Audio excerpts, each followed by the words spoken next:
성경 말씀 10편 5절을 찾겠습니다.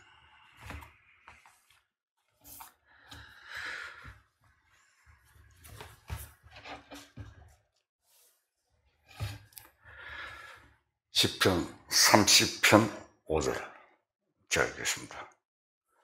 그의 노여움은 잠깐이요 그의 은총은 평생이로다. 저에게는 울음이 깃들지라도 아침에 기쁨이 오리로다. 이 세상에 살고 있는 누구든지 도둑질을 한다든지 강도질을 하는 사람만이 악인이 아닙니다.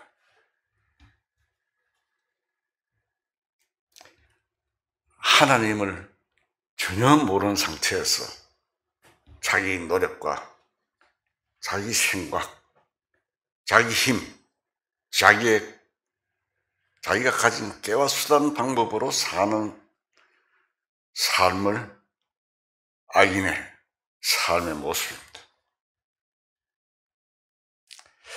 인간은 본래부터 악인입니다. 아담의 피를 받아서 이 세상에 태어난 사람은 다 악인입니다. 세상 사람들은 죄를 범한 사람을 악인이라고 하지만 성경의 기준에서 볼 때는 하나님께 속한 자냐 또는 세상에 속한 자냐 하는 것이 악인의 판별 기준입니다. 로마서 10장 2절을 찾겠습니다. 로마서 10장 2절 읽겠습니다. 로마서 10장 2절입니다. 내가 증언하노니 그들이 하나님께 열심히 있으나 올바른 지식을 따른 것이 아니니라. 하나님의 의를 모르고 자기 의를 세우려고 힘써 하나님의 의를 복종하지 아니하였느니라. 성경에서 볼 때 악인과 의인의 판별 기준입니다. 하나님께서 보실 때에는 구원을 받아서 하나님께 속했으면 의인이고 구원을 받지 못하고 사탄에게 속해 있으면 악인인 것입니다. 모든 의인과 악인은 하나님 보실 때 기준이 되어야 됩니다. 에덴 동산에는 생명나무와 선악을 알게 하는 나무가 있습니다. 그 생명나무가 하나님의 선입니다.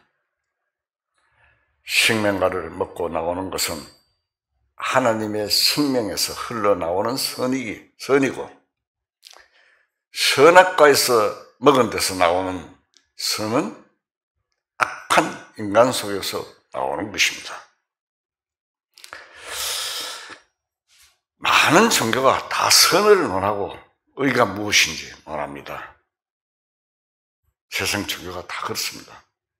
그러나 이 인간의 종교적인 선과 의는 선악과를 따먹은 인간의 법칙 안에서 흘러나오는 것으로서 선이 아닙니다.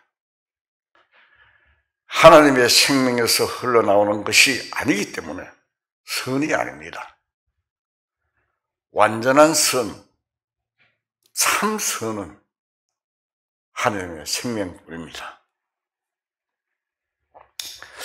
예수님이 원수를 사랑하라고 해서 인간이 원수를 사랑해야지 하고 마음을 먹어도 뜻대로 되지 않습니다.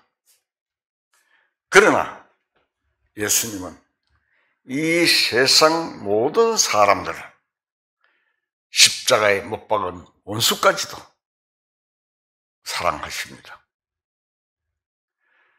예수님의 생명은 하나님의 생명이므로 예수님은 어떤 노력이나 결심을 하지 않고도 사랑이 자연스럽게 흘러나옵니다. 그것이 진정한 선입니다. 하나님은 완전히 선한 생명이시니 하나님 안에서는 저절로 선이 나옵니다. 참 선은 하나님께만 있는 것입니다. 종교는 사람이 선하지 않기 때문에 선을 주장하는 것입니다. 사람에게 악이 없고 선이 저절로 흘러나오면 종교가 필요 없습니다. 선하게 살아라, 의롭게 살아라, 이런 것이 종교가 필요 없습니다. 사람에게는 진정한 선이 없기 때문에 종교를 만들어서 선을 가르치는 것입니다.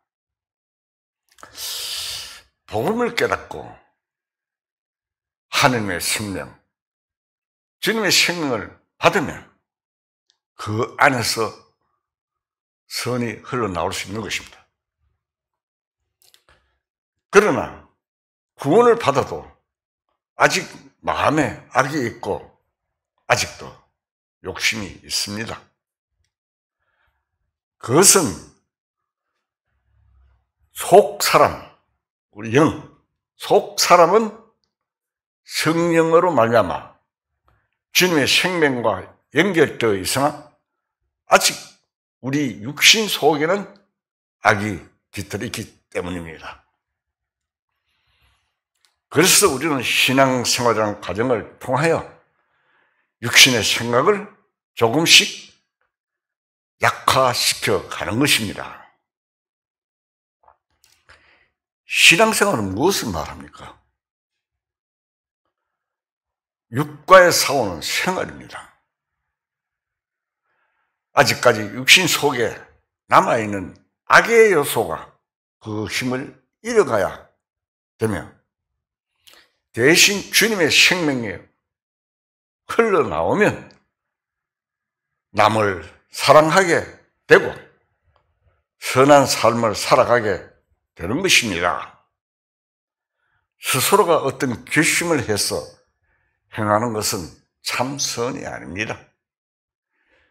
주님의 생명과 연합이 되어서 육신의 생각이 약화되면 선이 저절로 나오도록 되어 있습니다. 로마서 8장 12절을 찾겠습니다.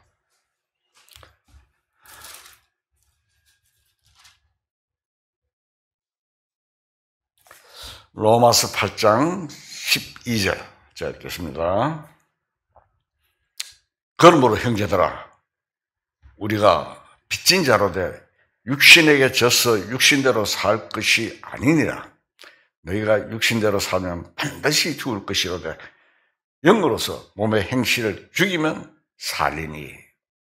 자, 이 성경 말씀을 읽을 때 나와 비교를 해봐야 합니다. 성경 말씀은 진리입니다. 그리고 하나님의 말씀입니다. 하나님의 생명을 받은 성도들은 천년왕국 때 주님과 함께 왕노릇하는 것입니다. 여러분 요새 5년 대통령도 하라고 몸부림치는 사람들이 많지요. 여기는 천년왕국 때 주님과 함께 왕노릇합니다. 몇 골 맞게 되죠. 왕노릇하고 가는 그 과정이 우리 구원받은 사람들의 생활입니다. 신앙생활에 따라서 우리에게 상급이 있고 주님과 함께 왕노릇하기 위하여 훈련을 받는 과정입니다. 우리는 생활하면서 자칫 잘못하면 불평도 하게 되고 원망도 하는 마음을 갖게 할 수 있습니다. 자기 잘못 행하고 하나님 원망하는 거예요. 하나님 왜 이랬습니까? 바다가 돌뿌리에 걸려 넘어지면서 왜 돌뿌리에 나눴습니까? 하나님 원망. 이게 안 되는 거잖아요. 억울한 일을 당하고 괴로움을 겪을 때는 불평하게 됩니다.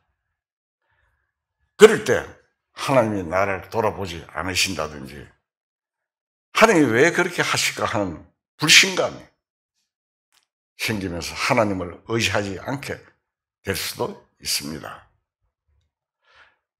성도들이 신앙생활하는 과정은 왕이 되는 자질을 갖춰가는 길입니다. 세상 임금의 왕들도 세자가 되면은 굉장한 수업을 받습니다. 그 갖춰가는 길이 굉장히 험하다고 우리 역사에서 알고 있지 않습니까? 성도들이 신앙생활 과정도 왕이 되는 자질을 갖춰가는 길입니다. 그리스도와 더불어 왕노타기 위하여 많은 훈련의 길을 걸어야 상급을 받는 것입니다. 선은 성령으로 살아가는 성령의 열매를 말합니다. 가다디스 나오죠. 성령 안에서 열매 맺는 삶이 선한 삶입니다. 시편 37편에 보면은 그런 말씀을 합니다. 그의 성실을 먹을 거리로 삼을지어다. 이 말씀은 성실하신 하나님의 성품을 마음속에 간직하고 살아가는 것을 말합니다. 우리가 한 가지 생각해야 할 것은 그리스도인의 생활은 아무리 작은 약속이라도 약속은 꼭 지키면서 살아가야 한다는 것입니다. 약속을 지키지 않는 것은 불성실한 태도입니다. 특히 우리가 하나님께 약속한 것은 반드시 이행해야 합니다. 우리가 구원받을 때 저도 역시 그렇게 했습니다. 이제부터는 이 엄청난 복음을 깨닫고 생명을 받았으니 하나님의 말씀을 따라 나 자신을 하나님께 드리며 살아야겠다. 는 결심을 합니다. 대부분.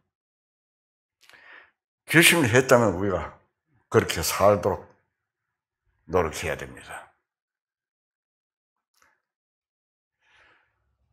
구원받고 보면 율법에 해방되었다고 생각해요. 아무렇게나 살 가능성도 있습니다. 왜? 죄에서 해방받았으니까. 신앙생활은 율법의 지배를 받으면서 율법을 지키면서 사는 생활도 아닙니다. 그렇다고 해서 아무렇게나 무적지하게 사는 생활도 아닙니다. 신앙생활은 성령의 인도를 받으면서 사는 생활입니다. 성령의 인도를 받는 사람은 어떻습니까? 거짓말하지 않고 방탕한 생활도 하지 않습니다. 율법을 지키면서 살지는 않지만 성령이 방탕하게 살도록 두지는 않는 것입니다. 그것이 구원받는 자의 생활입니다. 마태복음 10장 16절 한번 찾겠습니다. 그들의 열매로 그들을 알지니 가시나무에서 포도를 또는 엉겅퀴 나무에서 무화과를 따겠느냐. 자, 여기 보면은 그 열매로 그들을 알지. 나무에 찔레나무, 가시나무에서 포도가 맺습니까? 무화과가 맺습니까? 무화과 나무에서 무화과 맺고 포도나무에서 포도가 열듯이 그 열매를 보고 이 나무는 어떤 나무구나 하는 걸 알 수 있다. 이런 내용입니다. 구원받지 않는 자와 구원받은 자의 그 상황을 열매로 알 수가 있는 것입니다. 구원을 받았으나 아직 성령의 인도를 못 받는 상태의 사람도 있습니다. 그것은 왜 그렇습니까? 육신의 힘이 너무 크고 강하기 때문에 성령의 인도를 못 받고 구원받다는 의식만 가지고 사는 것입니다. 육신과의 신앙생활은 싸움이라 그랬지요. 죄를 지어도 죄가 별로 무섭지도 않고 마음 한구석에 아이고 천당은 갈 수 있다는 식으로 하면서 사는 것입니다. 그러한 생활은 정상적인 그리스도인의 생활이라고 할 수가 없습니다. 그리스도는 성실하신 하나님의 성품을 마음속에 간직하고 생활하도록 되어 있습니다. 우리가 이 세상을 살아갈 동안에는 성실을 식물로 삼아야 합니다. 신앙생활을 하는 그리스도인이라면 작은 일에도 바로 살아야 합니다. 하나님 앞에 우리가 약속하였으면 그 약속을 지키려고 노력하고 또 지켜나가야 됩니다. 사람과 약속을 했을 때도 손해가 날지라도 지켜야 합니다. 그리스도인이라면 이것이 성실함입니다. 성실함이 없으면 어떻게 됩니까? 하나님도 나를 믿어주지 않습니다. 사람도 나를 믿어주지 않습니다. 모든 일에 우리는 정확하게 살아가야 됩니다.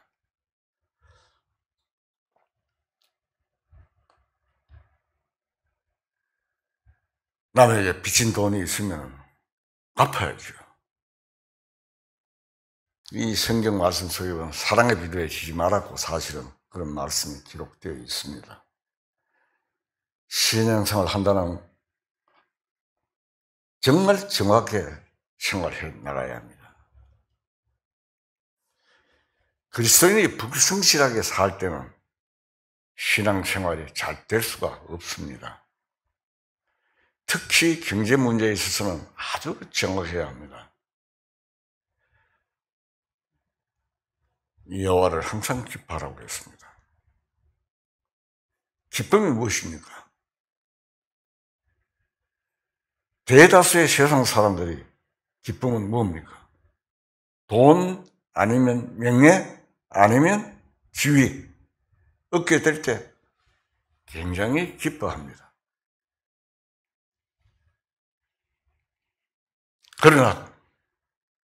그러나 사람은 내가 주님을 믿고 구원을 받았으니 참으로 다행이다. 내가 이 사실을 몰랐으면 어떻게 했을까? 지금 어떤 사람이 되었을까? 하고 언제나 구원받은 것에 대한 감사가 있고 마음이 든든하고 항상 주님으로 기뻐합니다. 그러한 기쁨은 마음을 먹었다고 되는 것이 사실은 아닙니다. 구원받은 이후에도 여러 가지 괴로움과 시련이 지나가지만 차츰차츰 세상의 것은 가치가 없고 헛된 것임을 알아가면서 마음이 점점 주님을 기뻐하게 됩니다. 세상에 한번 보십시오. 가치가 있는가? 우리가 주로 이병철, 정지영씨 여러 재벌들을 많이 평가하잖아요. 그 사람들은 다 썩은 한 줌의 흙이 되어버립니다. 아무것도 없습니다. 대통령도 보십시오. 왕도 그렇습니다. 세상 것은 헛된 것이고 가치가 없고, 그런 것을 알 때 우리는 어떻게 합니까? 주님만이 나의 소망이고 주님만으로 기뻐해야 한다는 것입니다. 기뻐하게 됩니다. 또 그렇기 때문에 시련이 있고 고난이 반드시 있는 것입니다. 왜 시련이 있고 고난이 반드시 있어야 됩니까? 시련과 고난을 겪지 않는 사람은 자꾸 마음이 세상에 부딪힙니다. 어떤 시련이 시발점이 되어서 내 마음을 찾아오고 있던 세상의 기쁨들이 차츰 물러가면서 그 자리에 주님이 내 기쁨으로 채워지는 것입니다. 그것 때문에 시련의 과정이 있는 것입니다. 그냥 가만히 있는데 주님이 잘 채워지지 않습니다. 우리가 바라고 기다리고 찾아야 하고 주목해야 할 분은 우리 주님밖에 없습니다. 괴로움이 심할 때는 주님을 기다리는 마음이 더 간절해지는 것입니다. 어떤 사람은 신앙생활도 하지 않으면서 세상 살기가 고달프니까 아이고 주님 빨리 오십시오. 빨리 오십시오. 그런 소리를 하는 이야기를 들은 적이 있습니다. 시련과 어려움을 거치면서 세상에 대한 실망을 느끼고 차츰 세상이 내 마음의 자리에서 물러가야만 주님을 기뻐할 수 있는 것입니다. 마태복음 5장 14절을 찾겠습니다.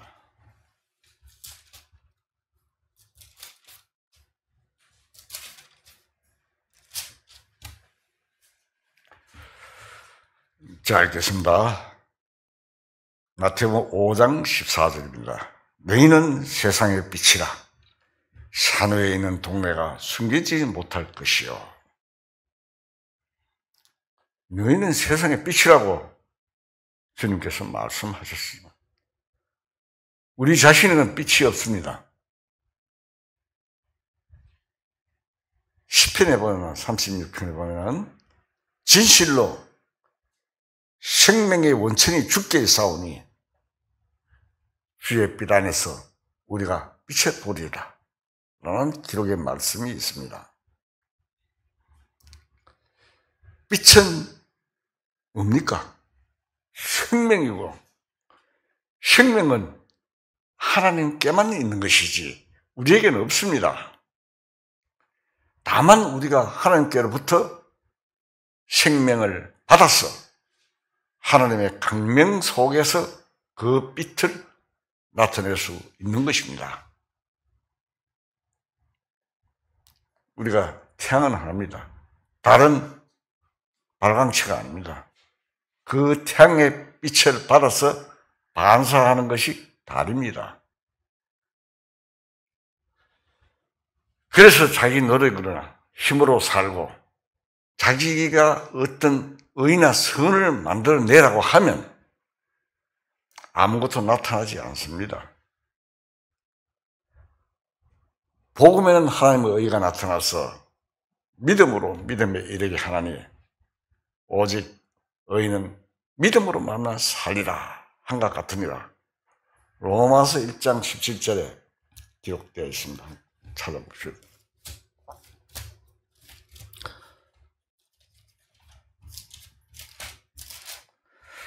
로마서 1장 17절.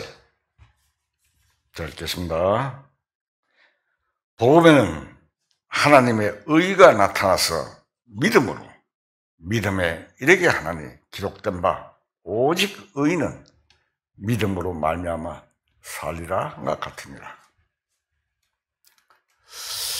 믿음으로 살아가는 생활이 의가 나타나는 생활입니다. 믿음으로 살아갈 때 공의가 한낱 정오의 빛과 같이 나타나는 것입니다. 믿음으로 살아갈 때만. 세상 사람들은 수단과 방법을 가리지 않고 착취도 하고 거짓말도 하여 권력, 명예, 금전을 얻고자 합니다. 사람을 죽여가면서 수단과 방법을 안 가리고 부를 차지하려고 합니다. 수단과 방법을 가리지 않고 무엇이든지 해야 한다는 생각으로 사는 생활은 신앙생활이 아닙니다. 우리는 온유한 사람이 되어야 합니다. 온유하다는 것은 자신이 불가능할 때에 주님께 맡기는 것입니다. 자신의 힘이나 방법이 아닌 주님께 모든 것을 맡기는 사람이 온유한 사람입니다. 마태복음 5장 48절을 찾겠습니다. 마태복음 5장 48절. 자, 읽겠습니다. 그러므로 하늘에 계신 너희 아버지의 온전하신 것 같이 너희도 온전하라.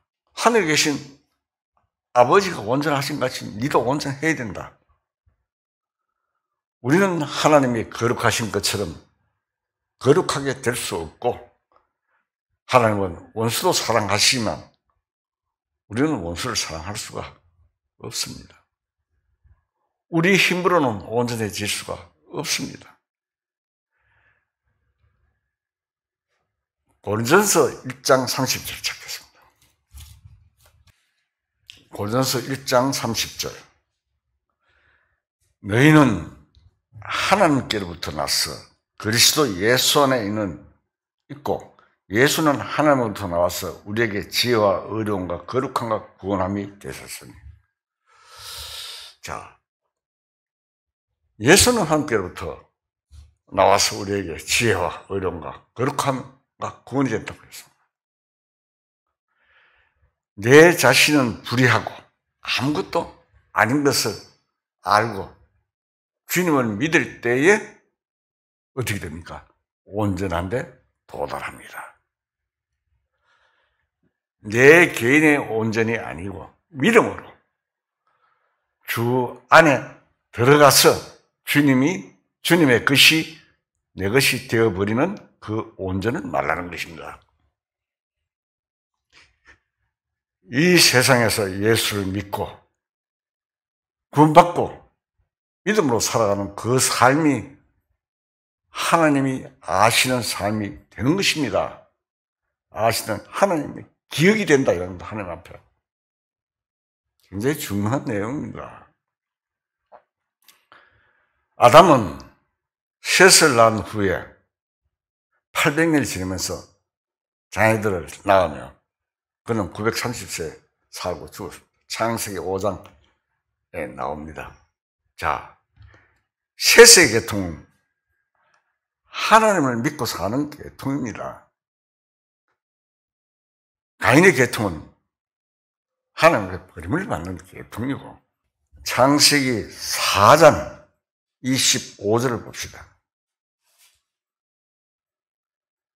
창세기 4장 25절. 아담이 자기 아내와 동침하며 그의 아들을 낳아 그의 이름을 셋이라 하였으니 이는 하나님이 내게 가인이 죽인 아벨 대신에 다른 씨를 주셨다 함이며 셋도 아들을 낳아 그 이름을 에노스라 하였으며 그때 사람들이 비로소 여호와 이름을 불렀더라. 자, 이거 나오죠. 그리고 5장에 보면은 5장 4절 5절 보면은 또 내용이 나옵니다. 자, 이 말은 무슨 말이냐 하면은 하나님을 믿고 하나님께 계통, 하나님의 인정받는 계통이 됐다 이 말입니다. 셋이 굉장히 중요합니다. 그들은 하나님이 아시는 가운데서 살았고 또 죽었습니다. 그 중에 에녹 같은 사람도 있었고 노아 같은 사람도 있었습니다. 하나님께서 믿음으로 살아간 그들을 기억을 하셨습니다. 하나님이 기억을 하셨습니다. 굉장히 중요한 내용입니다. 구원받은 사람들은 하나님이 기억하시는 가운데서 그 삶이 형성됩니다. 자, 내가 똑똑해서 구원받았습니까? 내가 똑똑해서 복음을 깨달았습니까? 성령의 도우심으로. 이 구원받은 사람들은 하나님이 기억하시는 가운데 그 삶이 형성되어 있다는 겁니다. 굉장히 보람된 것입니다. 가치가 있는 것입니다. 그러면 구원받은 사람이 하나님을 전혀 믿지 않고 멋대로 사는 것, 자신의 힘으로 사는 것도 하나님이 기억하시는지 우리는 생각해 보아야 할 것입니다. 믿음은 주님이 나를 기억하시는 것과 연결됩니다. 고린도서 3장 14절을 찾겠습니다. 고린도서 3장 14절 제가 읽겠습니다.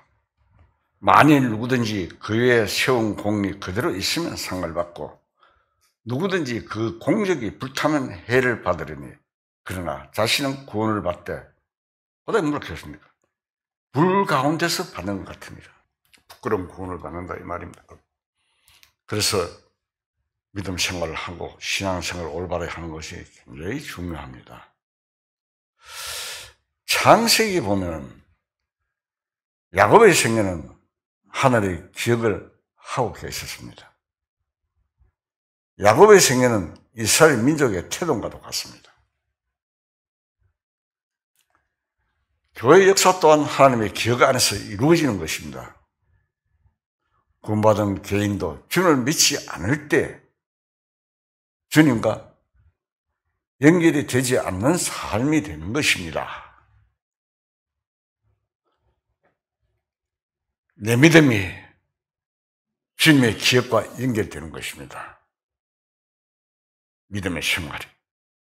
그렇기 때문에 믿음을 가지고 사는 삶은 주님이 나를 기억하시는 가운데 사는 생활이 되는 것입니다.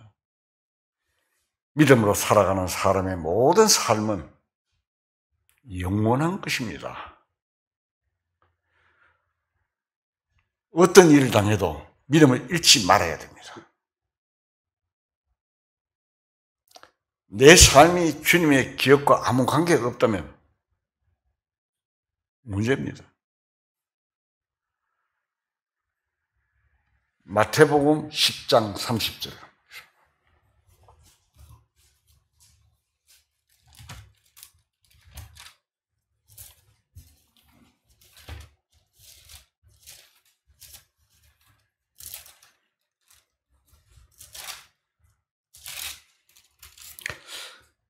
마태복음 10장 30절 되겠습니다.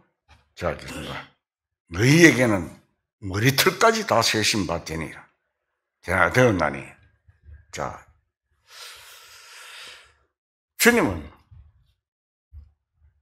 우리의 머리털까지 다 세신 바 되었다고 말씀하셨습니다. 그 말이 뭔 말이에요?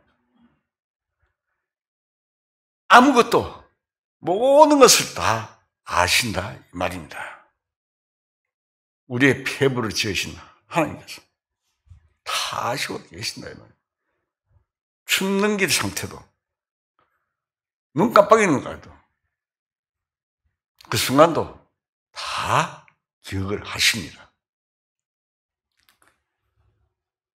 마태복음 10장 29절에 보면 29절도 한번 봅시다. 그 맹 10장 29절. 참새 두 마리가 한 아사리온에 팔리지 않느냐. 그러나 너희 아버지께서 허락하지 아니하시면 그 하나도 땅에 떨어지지 아니하리라. 이 말씀대로 하나님이 허락하지 않으면 참새도 땅에 떨어지지 않습니다. 10장 31절에 보면 두려워하지 말라. 너희는 많은 참새보다 귀하니라. 너희는 많은 참새보다 귀하지 않느냐? 염려하지 말라고 말씀하셨습니다. 그렇기 때문에 어떤 어려움을 당하든지 주님을 믿고 살아가는 삶은 주님의 기억 속에 사는 삶이 됨을 분명히 말씀하셨으니까 우리는 그 사실을 알고 살아가야 합니다. 레위 1장에 보면은 번제물에 피가 뿌려지고 그 기름은 하나님 앞에 완전히 불살라 바쳐졌다는 내용이 나옵니다. 번제에서 예수님이 그 번제물이시며 우리를 위한 제물이 되셨다는 뜻입니다. 우리가 예수님 십자가에 못 박혀 돌아가시는 영화를 보면 눈물 찔끔찔끔 짜죠. 마음이 아파서. 그 마음이 변하지 말아야 합니다.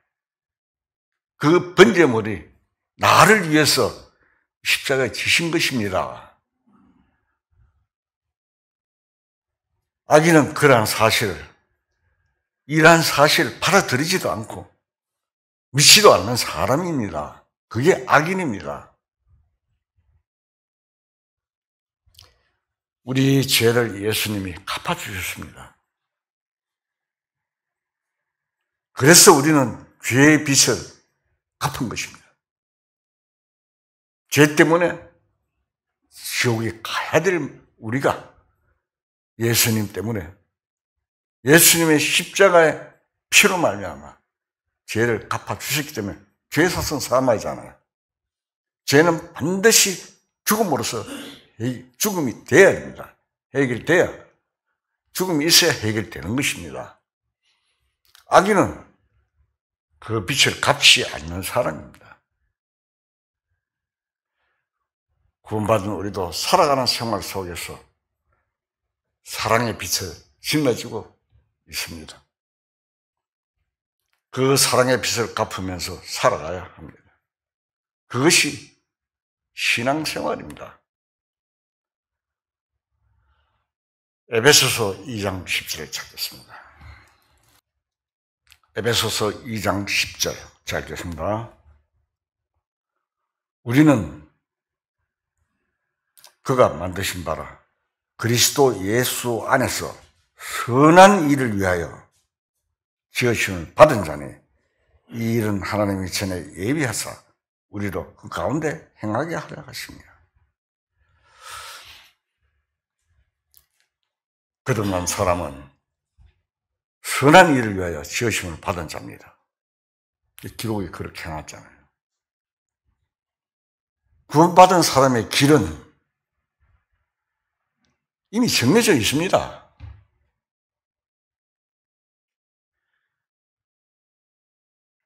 요한복음의 14장에 보면은 주님께서 내가 길이요 진리요 생명이라고 말씀하신 대로 주님의 교회가 걸어가야 하는 길은 정해져 있습니다.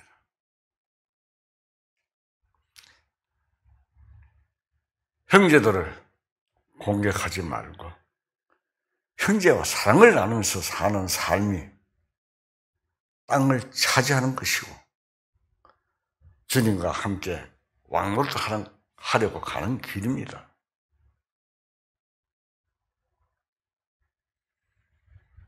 구원받은 이후 생활은 주님과 함께 왕노릇하기 위해 가는 길입니다. 땅을 차지하려 가는 길에 들어선 생활입니다. 우리가 존 버년의 철학적 기억하죠.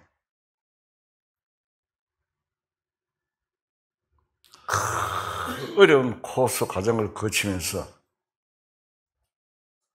약속의 땅에 도착하는 것입니다.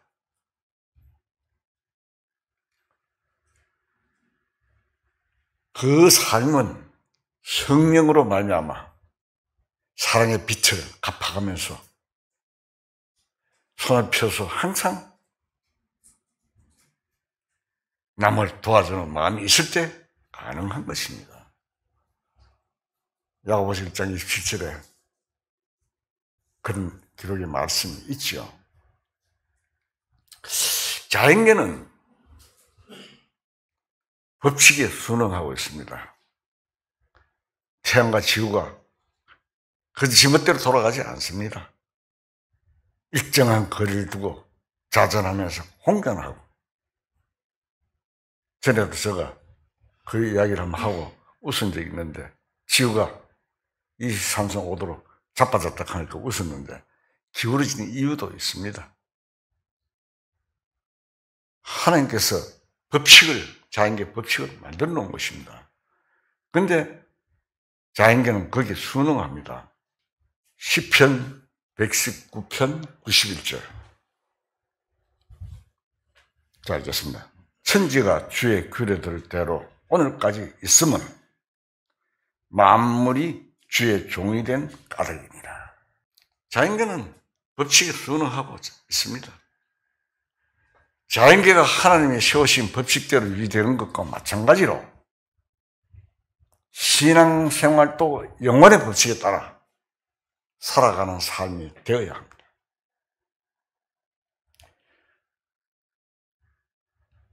히브리서 9장 27절에 보면은 한 번 죽는 것은 사람에게 정해진 것이요 그 후에는 심판이 있으리니.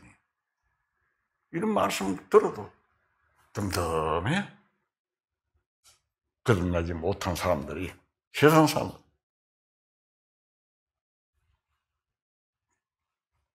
승승장구하는 것 같은 사람의 생애도 풀은 마르고 꽃은 떨어지듯이 헛된 것이 이 세상 삶입니다. 우리 집에 다약꽃이라고 아주 이쁜 꽃이 있어요. 그런데 처음 피기 전에는 봉우리가 확 맺어 나오고 그 속살을 싹 떼면서 굉장히 보기 좋습니다. 그런데 아침마다 그걸 구경하는데 한 며칠 되니까 어디 추하게 돼서 시들어버려요. 그래서 성경에 우리가 보고 이해할 수 있게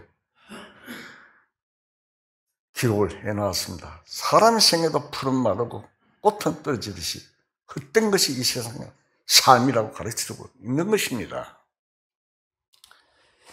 이 성경을 통해서 아브라함, 다니엘, 다윗, 사도 바울 등등 충성스러운 신앙인들의 삶을 한번 살펴봅시다.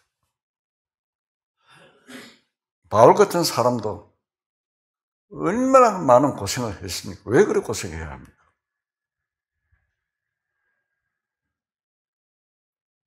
앞에 주실 상을 내다보고 그 고난을 던지고 나아가는 거예요. 그가 장차 주님 앞에 어떤 사람으로 나타나겠습니까? 마태복음 25장 19절을 찾으십니다. 자, 읽겠습니다. 오랜 후에 그 종들의 주인이 돌아와 그들과 결산할세 5달란트 받은 자는 5달란트를 더 가지고 왔어. 이르되 주인이여 내가 5달란트를 주셨는데 보소서 내가 또 5달란트를 남겼나이다. 그 주인이 이르되 잘하였도다. 착하고 충성된 종아 네가 적은 일에 충성하였으면 내가 많은 것을 내게 맡기리니 내 주인의 즐거움에 참여할지이다 하고 그런 뒤에 쭉 계속 이어나옵니다. 우리가 이 세상 살면서 주어진 적은 일에 충성을 할 때 하나님께서는 큰 것을 나중에 우리에게 맡기시고 주신다 이 말입니다. 주님이 오시면은 악인들은 멸망합니다. 구원을 받은 사람들은 천연왕국이 이루어질 때 그 땅을 차지하기 위해서 믿음으로 사는 사람들입니다. 지금 우리는 믿음으로 살아갈 때입니다.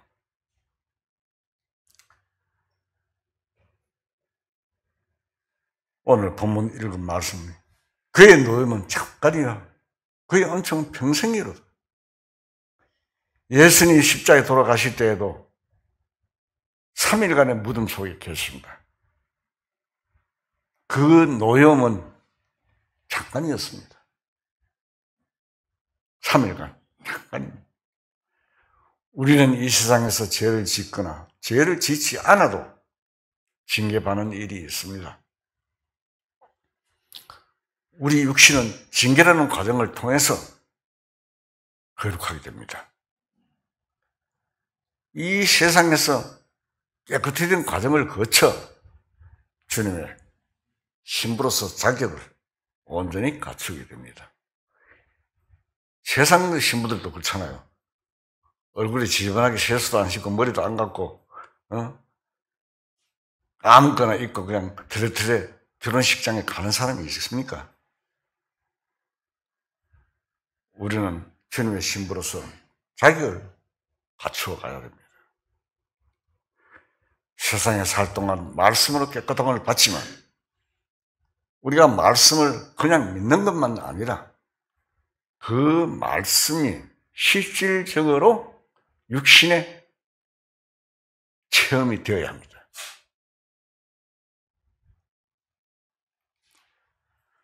말씀을 순종하는 과정에는 어려움이 따르고 많은 괴로움이 있습니다. 그것이 우리를 우리가 정결해지는 과정이 되는 것입니다.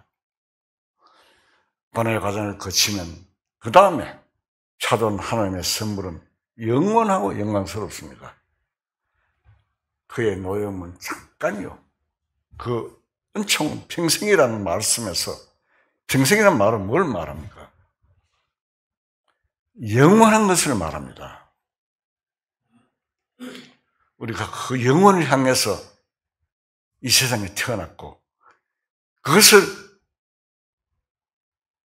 생명을 받으려고 세상에 태어난 것입니다.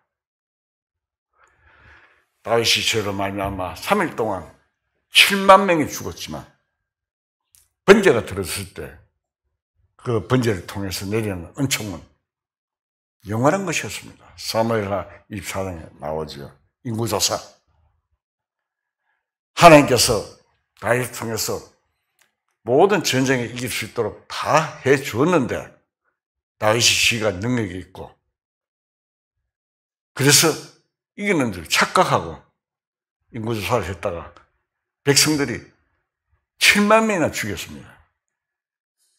우리가 이 기록은 교훈입니다. 예수님의 피로 우리의 모든 죄, 미래의 죄 사함 받았지만 과거, 현재, 미래 모든 죄를 하나님께서 용서해 주신 것입니다. 그게 영원이라고 그럽니다. 구원받은 이후에 짓는 죄는 반드시 그 죄값을 지불하는 과정이 거쳐야 됩니다. 우리가 말씀을 깨닫고 그 말씀으로 단련받는 과정을 통해서 우리들이 깨끗하게 되는 것입니다. 그래서 그리스도인들은 시련과 고난이 있습니다. 저녁과 아침이 연결되어 있습니다. 저녁은 밤을 말하는데 어두움과 슬픔이 있습니다. 밤엔 아침에는 기쁨이 있고 빛이 있습니다. 즉 마음속에 해가 져버리면 어둠이 옵니다. 에베소서 4장 26절의 기록에 보면은 분을 내어도 죄를 짓지 말며 해가 지도록 분을 품지 말라라고 우리에게 주문하고 있습니다.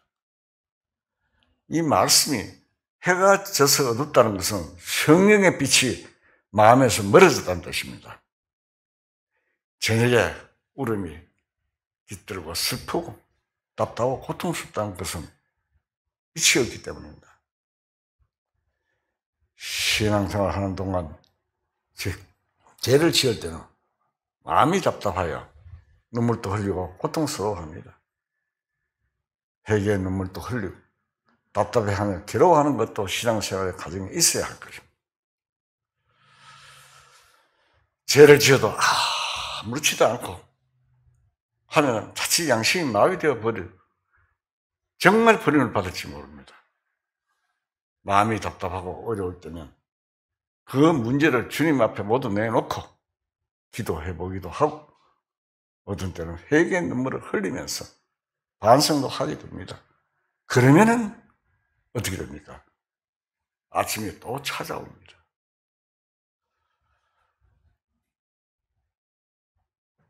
이사야서 50장 찾겠습니다.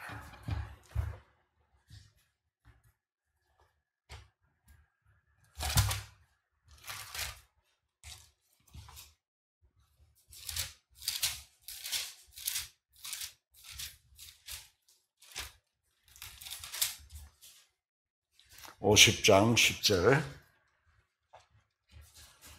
찾겠습니다. 너희 중에 여호와를 경외하며 너희 종의 목소리를 청종하는 자가 누구냐? 흑암 중에 행하여 빛이 없는 자라도 여호와의 이름을 의뢰하며 자기 하나님께 의지할지어다. 이 세상에는 흑암 중에 행하여 빛이 없는 자가 너무 많습니다. 세상 사람들은 모두 자신의 빛으로 살아갑니다. 자기의 빛은 무엇입니까? 자기의 영광과 능력과 힘을 말합니다. 어떤 사람은 돈이 빛이고, 어떤 사람은 권력이 빛이고, 어떤 사람은 학문이 빛입니다. 그러다가 돈이나 명예나 학문이나 권력이나 이 모든 것이 참으로 자기 인생을 밝혀주지 못하고 참는 의미가 없음을 깨달으면 마음이 캄캄해집니다. 그것이 빛이 없는 사람입니다. 이스라엘 민족이 한때는 캄캄한 밤이 왔지만 지금은 아침에 와서 하나님의 손길이 그들에게 미쳤습니다. 이스라엘 민족은 하나님의 백성입니다. 하나님께서 그들에게 벌을 내리실지라도 반드시 나중에는 그들을 회복시키십니다. 이스라엘 민족은 바벨론으로 잡혀가고 로마 군대로부터 멸망받고 2000년 동안 세계에 흩어졌습니다. 그러나 영원히 버려진 것은 아니었습니다. 그들이 다시 회복되고 결국은 하나님의 모든 약속이 그들에게 이루어집니다. 우리가 분명히 하나님의 자녀로 태어났고 하나님의 백성이면 가끔씩 우리에게 캄캄하고 고통스러운 때가 올지라도 반드시 아침이 옵니다. 하나님은 절대로 하나님의 백성을 영원히 버리시지 않습니다. 잠깐 동안 어둠이 있지만 반드시 다음에 아침이 온다는 사실을 잊어서는 안 됩니다. 우리의 삶의 의미는 자기의 권위를 자랑하거나 영광을 취하는 데 있는 것이 아니라 하나님을 찬송하고 하나님의 업적을 증거하는 데 있는 것입니다. 사람은 자기 즐거움을 얻고 자기를 나타내고 칭찬받고 영광 받으려고 마음을 가집니다. 왕노릇을 하고 싶어 합니다. 그것이 뭡니까? 바로 사탄의 속성입니다. 사탄이 어떻게 생겨났습니까? 천사장 루시퍼는 하나님처럼 지극히 높게 되고 하나님처럼 영광을 얻으려고 하다가 타락하여 사탄이 되어버렸습니다. 죽어서 흙이 되어버리면 하나님께 찬송드리지 못합니다. 이 육신은 생명이 떠나버리면 흙입니다. 그래서 하나님의 이름을 증거하고 하나님께 찬양드리기 위하여 살 수 있도록 해달라고 기도해야 할 것입니다. 사도 바울은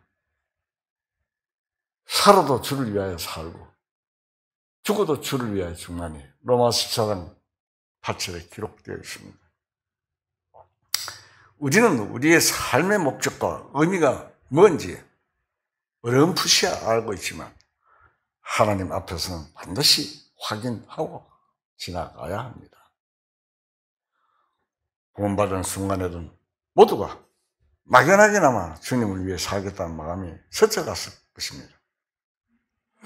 그러나 살아가는 동안에 그런 마음은 어디든지 사라져버리고 자기가 엉긋하고 싶어하는 마음이 생겨서 모든 삶을 그 방향으로 끌고 갑니다. 다윗도 잠깐 그런 생각이 들어서 자기가 요동치 않는다고 자기 힘을 과시하다가 잠시 사탄에게 넘어갔던 것입니다. 그러다가 번제를 통해서 다윗은 자기의 주어지는 왕위와 자기가 살아있는 의미가 하나님을 찬양하고 그 이름을 정갈에 있다는 것을 깨닫게 됐습니다. 그리스도인의 신앙생활 역시 찬송하는 생활이고 전쟁하는 생활입니다. 찬송하는 생활이 곧 사탄을 이기는 생활입니다. 하나님께 감사하는 마음이 없이는 사탄을 이길 수 없습니다. 언제나 감사하는 마음으로 사탄과 싸우고 감사하는 마음으로 살아가는 삶이 하나님을 증거하는 삶입니다. 마태복음 11장에 보면 두로와 시돈의 이방이고 고라시는 베사다라는 북쪽 갈릴리입니다. 이방 사람에게 가서 예수님이 그 많은 권능을 행하셨으면 그 이방인들이 예수님을 알아보고 벽옷을 입고 회개했을 것이라고 하였습니다. 그들의 마음은 강팍하지 않았다는 말입니다. 벽옷을 입었다는 것은 하나님께 자기 자신의 죄를 진정으로 뉘우치고 참으로 잘못했다는 것을 깨닫다는 뜻입니다. 요나서에 나오죠. 요나가 니느웨의 성에 가서 전도할 때 왕으로부터 모두 벽옷을 입고 뉘우치는 내용이 나오죠. 우리나라의 상주가 벽옷을 입는 풍속도 이와 비슷합니다. 상주가 선배옷을 입는 것은 부모님께 불효한 죄인으로서 회개한다는 뜻입니다. 우리가 이 세상에서 살 동안 죄를 안 지을 수는 없지만 실수로 만약 죄를 지으면 마음의 벽옷을 입어야 됩니다. 그렇게 되면 주님이 그 벽옷을 벗겨주십니다. 우리는 신앙생활 속에서 이런 사실을 알아가야 할 것입니다. 뜻하지 않게 죄를 지었을 때도 마음의 벽옷을 입어야 합니다. 그러면 그 다음에 기쁨의 띠를 띠게 하신다고 되어 있습니다. 주인이 와서 깨어있는 것을 보면 그 종들은 복이 있을 것이라는 성경 말씀이 있습니다. 주인이 띠를 띠고 그 종들을 자리에 앉히고 나와 수종을 든다고 했습니다. 주님께서는 가끔 그런 말씀을 하셨어요. 내가 섬김을 받으려고 온 것이 아니고 섬기려고 왔다고 주님께서 말씀하셨습니다. 우리 마음에 진정한 회개가 있으면 기쁨의 띠를 띠고 감사한 마음으로 주님을 찬송하고 주님을 섬길 수 있는 제사장이 될 수 있다는 것입니다. 그 띠는 영광스러운 띠입니다. 주님을 찬송하기 위해 그 띠를 띠는 것입니다. 골로새서 3장 12절을 보겠습니다. 제가 읽겠습니다. 3장 12절입니다. 그러므로 너희는 하나님이 택하사 거룩하고 사랑받는 자처럼 긍휼과 자비와 겸손과 온유와 오래 참을 옷 입고 누가 누구에게 불만이 있거든 서로 용납하여 피차 용서하되 주께서 너희를 용서하신 것 같이 너희도 그리하라. 이 모든 위에 사랑을 더하라. 이는 온전하게 매는 띠니라.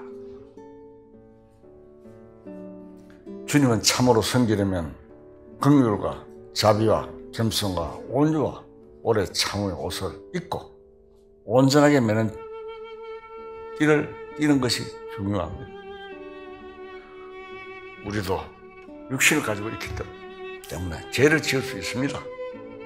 그만한 생각도 들고 하나님의 은혜를 망각하고 자기가 잘해서 그런 것처럼 생각하기도 합니다.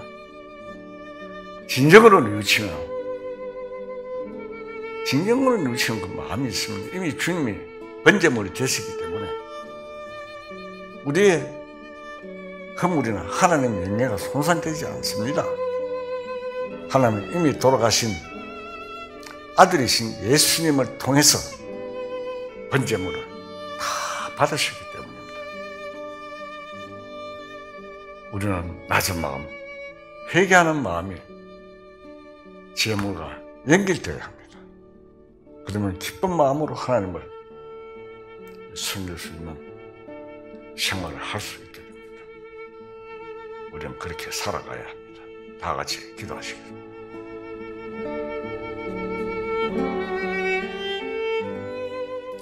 거룩하시고 공의로우신 하나님 아버지, 오늘도 진리의 말씀으로 일깨워 주시고 하나님 아버지의 뜻을 알게 해주신 은혜 감사합니다.